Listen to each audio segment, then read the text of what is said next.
Namaku Bima, dan ini bukan kantor. Ini adalah neraka yang dibalut lampu neon murah di Sihanoukville. Gedung ini, yang mereka sebut Golden Palace, dikelilingi pagar tinggi dan kawat berduri yang dialiri listrik. Kami adalah admin marketing, padahal aslinya kami adalah budak yang menjual keputusasaan. Kami bekerja 19 jam sehari, makan hanya 2 kali, nasi dingin dan sedikit sayur layu. Jika target mingguan, yaitu menipu total 100 juta rupiah, tidak tercapai, kami akan dihukum. Hukuman standar denda harian 5 juta, disetrum, atau dikunci di gudang gelap selama 2 hari tanpa air. Yang terburuk adalah dijanjikan untuk dijual ke sindikat lain di Myanmar. Atau yang lebih rahasia, donasi organ. Di sebelahku duduk Dika.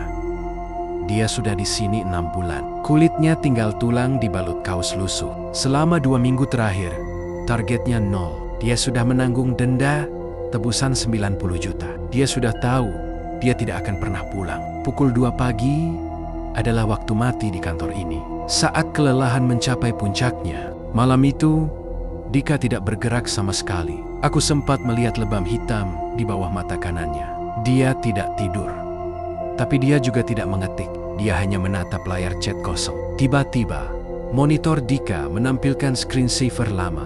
Foto wajah seorang wanita tersenyum. Itu pacarnya di Indonesia. Lalu, layar itu berubah. Muncul tulisan yang diketik pelan. Aku sudah lunas, dendaku sudah dibayar.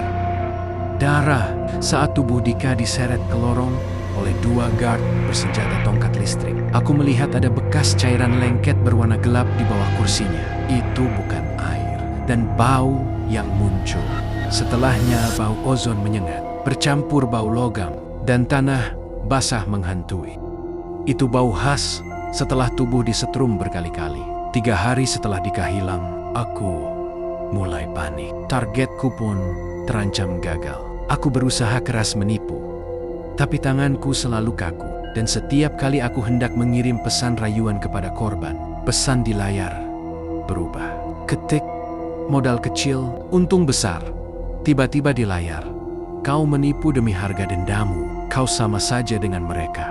Suatu malam, saat listrik kantor padam, total selama 5 menit sebuah kejadian langka, aku mendengar bisikan kolektif di seluruh ruangan. Itu bukan satu suara, tapi banyak suara WNI yang berbisik serempak, melayang di udara yang gelap, dingin, panas.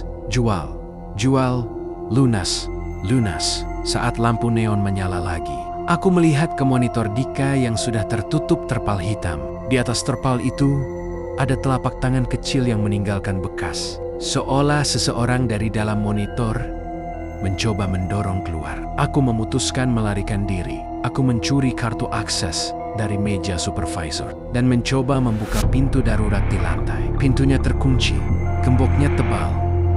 Saat aku mencoba memotong rantai gembok, tiba-tiba suhu udara di lorong itu jatuh drastis. Aku merasakan tangan dingin yang sangat kuat mencengkeram bahuku. Aku menoleh. Di belakangku berdiri Dika, tapi bukan Dika yang kukenal. Wajahnya hangus setengah, mata kirinya meleleh, dan di dada kirinya ada lubang hitam yang dikelilingi luka bakar. Dari lubang itu keluar asap tipis berbau ozon. Dika tidak bicara, tapi suara yang terdengar adalah suara tongkat listrik yang berdengung keras, bergetar di dekat telingaku. Tidak ada yang bisa lari. Mereka sudah bayar denda, kau juga harus bayar. Tiba-tiba di ujung lorong muncul puluhan sosok transparan lain. Mereka adalah para admin yang dijual dan dilunasi. Ada yang kehilangan tangan, ada yang wajahnya hancur. Mereka semua merangkak, menyeret tubuh mereka menuju ke arahku. Sosok Dika mendorongku ke dinding. Tubuhnya dingin seperti es, tapi sensasi sentuhannya seperti ribuan volt listrik yang merayap di kulitku. Dia menempelkan wajahnya yang gosong ke telinga kiriku. Dika berbisik, dendamu adalah utang jiwamu. Kau akan tinggal di sini, bekerja, dan saat denda itu lunas, tubuhmu akan jadi bahan bakar kami.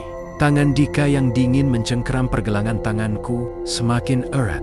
semakin dingin. Di bawah, aku mendengar bunyi pintu besi darurat yang didobrak dari dalam. Diiringi teriakan putus asa. Aku melihat kawat berduri di luar jendela mulai bergetar. Hantu-hantu itu mendekat. Wajah-wajah mereka yang marah dan tersiksa menyelimutiku. Lalu, mataku tertuju pada layar ponsel yang kupegang. Layar itu menunjukkan jumlah denda tebusanku yang kini dihitung ulang. Bukan dalam rupiah, tapi dalam jam kerja yang tersisa.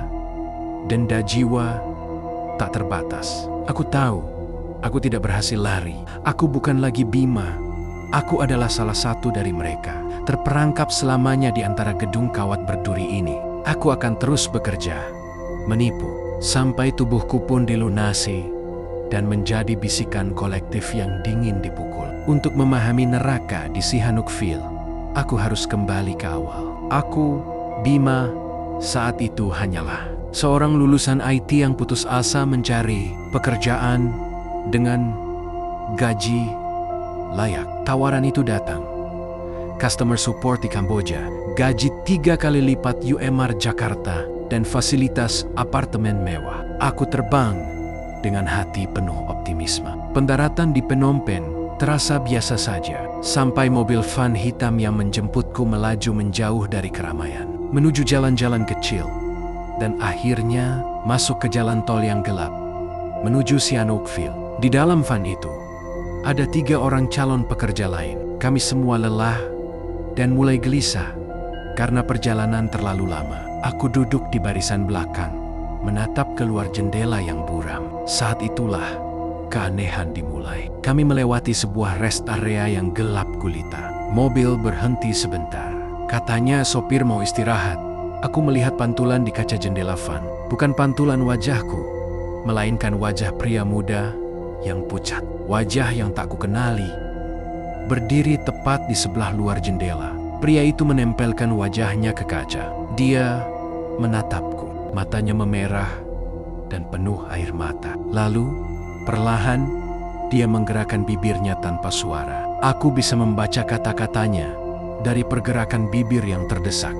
Jangan, pulang, sekarang, jangan masuk. Aku terkejut dan memalingkan wajah. Jantungku berdebar. Ketika aku berani melihat lagi, pria itu sudah tidak ada. Aku mencoba meyakinkan diriku, itu hanya ilusi dari kelelahan. Namun, saat mobil mulai bergerak lagi, aku merasakan dingin yang menusuk di punggungku. Dan dari sela-sela jok van, aku melihat ada bekas cairan kental berwarna coklat tua yang tidak mengering. Dan aku mencium bau yang sama, bau ozon dan logam sot itu. Aku harusnya turun dan lari. Harusnya aku dengarkan peringatan dari hantu korban yang berusaha mencegahku. Tapi aku terlalu serakah dan lelah untuk percaya. Aku memilih mengabaikannya. Dan kini, aku membayar mahal. Aku tiba di Golden Palace, neraka abadi, di menara kawat berduri. Kejadian di rest area itu terlupakan. Sampai Dika rekanku menghilang saat aku melihat bekas cairan di bawah kursinya dan mencium bau ozon yang menyengat. Semuanya kembali. Itu adalah bau yang sama. Bau yang kucium di van saat pertama kali tiba di Kamboja.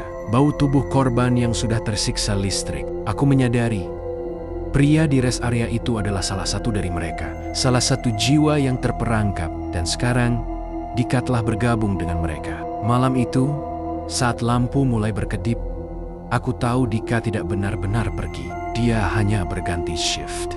Dari budak hidup menjadi hantu yang menagih. Malam itu, pukul 3, lampu kantor berkedip. Aku menoleh ke Dika.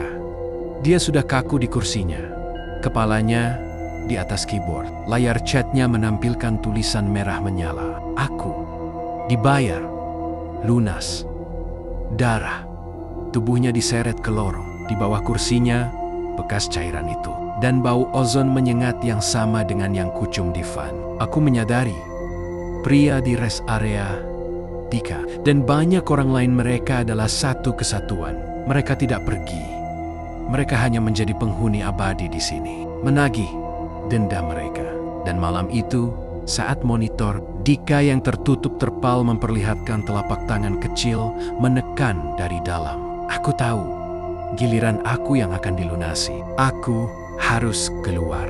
Aku mencuri kartu akses dan berlari ke gudang belakang yang minim penjagaan. Aku berhasil membuka jendela kecil. Tujuanku, melompat ke atap gudang di bawah, lalu ke jalan luar. Saat aku memanjat, aku merasakan hawa dingin yang luar biasa. Bau ozon itu menusuk hidung. Tiba-tiba, tanganku terasa kaku dan membeku. Aku melihat ke bawah.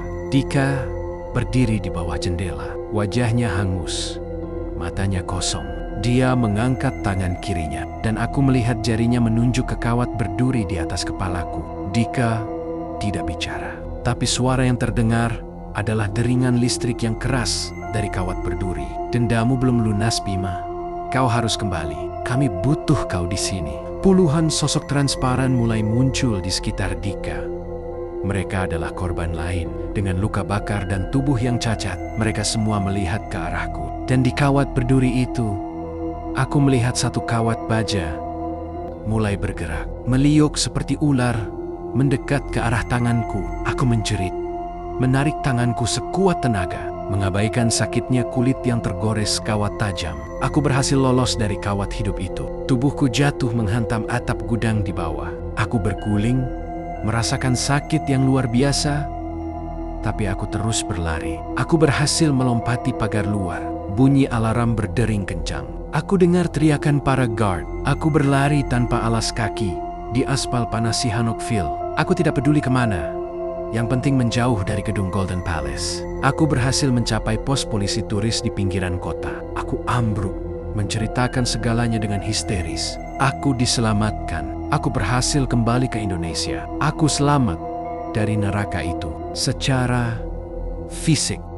Tapi trauma itu tidak pernah hilang. Ponselku selalu di mode pesawat. Aku tidak pernah mau menyentuh keyboard komputer lagi. Bau ozon dan logam panas selalu tercium setiap kali aku melewati tiang listrik atau melihat kawat besi. Dan yang paling mengerikan, 6 bulan setelah aku kembali, aku mendapat kiriman. Sebuah paket berisi ponsel rusak dari Kamboja. Itu adalah ponsel lama Dika. Aku membuangnya ke tempat sampah. Tapi malam itu, ponsel lamaku yang berfungsi normal, tiba-tiba layarnya menyala sendiri. Ada pesan masuk, bukan dari nomor yang kukenal. Pesan itu hanya terdiri dari satu kalimat. Dikirim tepat pukul 3 dini hari. Pesan itu berbunyi, "Kau lolos dari penjara, Bima, tapi dendamu masih ada. Dan sekarang, kami tahu alamat rumahmu. Sampai jumpa di shift malam berikutnya." Aku mematikan semua lampu, meringkuk di sudut kamar. Aku tahu, aku tidak akan pernah bebas. Aku hanyalah korban lain, yang dendanya harus terus dibayar seumur hidupku.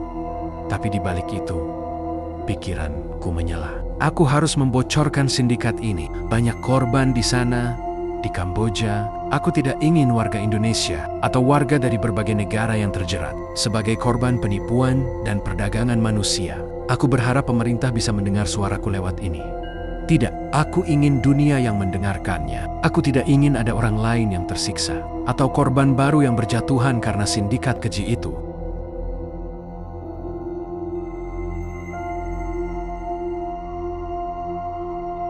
Golden Palace bukan hanya penjara fisik, tapi juga penjara mata. Di setiap sudut, lorong, bahkan di dapur dan tempat kami mandi, terpasang kamera CCTV yang sangat canggih. Ruangan kontrol utama adalah jantung dari kebohongan mereka. Mereka menyebutnya Museum Pengawasan. Kami tahu, CCTV itu bukan hanya untuk mengawasi kerja kami, tapi juga untuk membuat film. Setiap kali ada korban yang dilunasi atau dijual, rekaman CCTV akan dimanipulasi habis-habisan. Dika, misalnya, 3 hari setelah dia diseret, para guard membawa kembali tubuhnya yang sudah didandani. Mereka memakaikannya baju baru, menyuntikkan sesuatu di wajahnya agar terlihat tenang, lalu merekamnya. Mereka merekam adegan Dika terbatuk-batuk lemah di kasur yang sudah disiapkan, seolah dia sakit keras. Koh Lee, sang bos, merekam sambil bicara ke kamera. Berpura-pura sedih, dia menjelaskan kepada kamera yang nanti akan dikirim ke keluarga di Indonesia bahwa Dika meninggal karena komplikasi radang paru-paru. Setelah mengalami demam tinggi selama seminggu, Jasad Dika yang penuh luka bakar listrik, yang sudah menghitam, ditutupi dengan selimut sampai leher. Mereka bahkan memegang tangannya di depan kamera. Tangan Dika yang sudah dingin dan kaku. Kami semua, para admin yang tersisa, dipaksa menandatangani surat pernyataan palsu yang menyebutkan Dika jatuh sakit. Itu adalah grosir gimik kematian mereka. Membunuh, merekayasa buktinya, lalu mengirimkannya kepada keluarga yang sedang berduka. Menjanjikan abu jenazah akan segera dikirim, tentu saja dengan tagihan biaya, pengiriman, dan perawatan jenazah yang sangat mahal. Kami melihat rekaman itu di Museum Pengawasan. Aku melihat betapa rapinya mereka menutupi bekas setrum di tubuh Dika dengan bedak tebal. Saat itulah aku menyadari kemarahan Dika, kemarahan para hantu di gedung ini. Bukan hanya karena disiksa, tapi karena kebenaran kematian mereka pun dicuri dan dijadikan uang denda terakhir. Malam itu, saat aku memutuskan kabur, aku menyadari satu hal. Jika aku berhasil kabur, Kohli akan merekayasa kematianku juga. Mungkin aku akan direkam sedang bunuh diri. Karena stres pekerjaan, aku tidak akan membiarkan kebohongan itu menutupi kebenaranku. Saat kawat berduri itu mulai meliuk ke arahku di jendela, dan hantu Dika muncul, aku tahu aku harus cepat. Bukan hanya lolos dari tubuh fisik Dika, tapi juga lolos dari jangkauan lensa CCTV yang akan mengubah kematianku menjadi dongeng sakit palsu yang dikirimkan ke ibuku.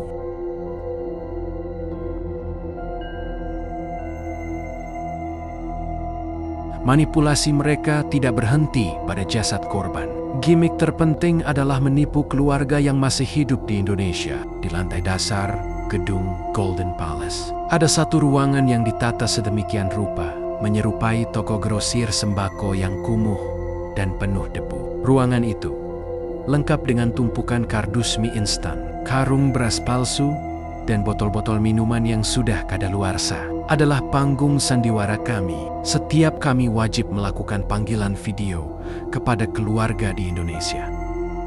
Dari ruangan itu, saat panggilan video, kami akan memegang sapu, menyortir kardus, atau berpura-pura melayani pembeli yang sebenarnya adalah guard atau supervisor yang menyamar.